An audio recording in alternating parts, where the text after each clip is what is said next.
Today I'm going to be showing you one easy trick in Lightroom that will change the way you edit your photos forever. Let's get into it. Alright, so here we are in Lightroom. We have our photo here all edited and everything, but we want to make the subject pop, and in this instance, the rock is the subject here. So what we're going to do is we're going to hit Shift M or Command M if you're on Mac, and then make sure your feathering is at 100. 80 to 100 is like the safe range. I like to keep mine at 100. It just works best for the way I edit, but you can play around with it and see what works best for your photo. So we're going to make a big giant circle just like that, probably about that range. Bring it a bit to the side like so, probably about there. And then from here, you want to bring the exposure up to about 0.3 to 0.5. It just really depends on how your photo is and how much light you want to give it. And then I bring up the shadows slightly, bring down the highlights, and then bring up the whites ever so slightly, probably about there. That's peaking, so probably 2 would work for this photo. And then from here, I go down to color, and I bring it up to about 25. I just like to give that warmer tint to my glows I like to do, and just help the viewer's eyes just attract to the center point, or wherever I'm trying to get their attention to in the photo. And then I also like to bring the tint up to about 5 to 10, just depends on really what I'm feeling for that photo. And let's go with 5 for that one. So now that we're done with the color and the tint, we're gonna go down here to clarity.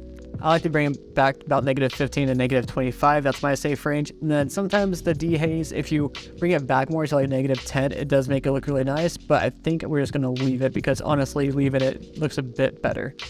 So that's step 1. So next what we're gonna do is you're gonna go back to the photo and you see this black dot right here. You wanna right click on it and duplicate mask 1, do that one, and you'll see it's blown out. It's gonna be peaking pretty hard.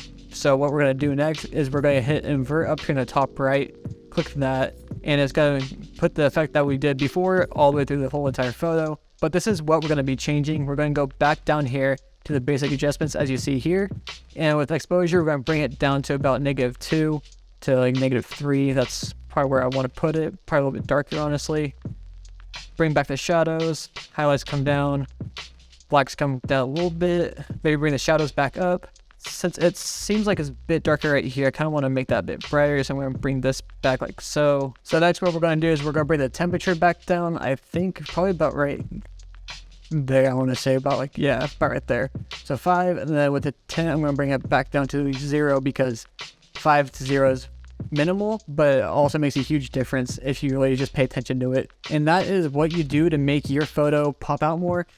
I know there's multiple different ways to do this, but this is the quickest and easiest way for me. So this is what I do in my workflow. Then also, if you want to do some stuff to it, you could hit M on the keyboard and make a linear gradient. And you could even bring the exposure down a little bit more to make it pop even more, which it already does look a lot better in this. So I might just keep that.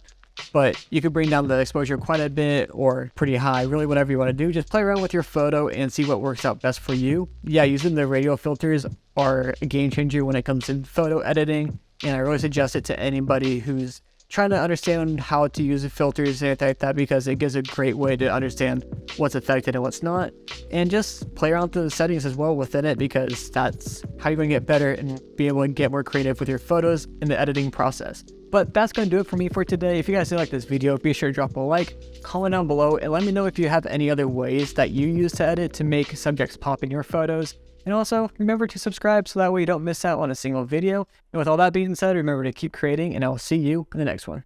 Peace out.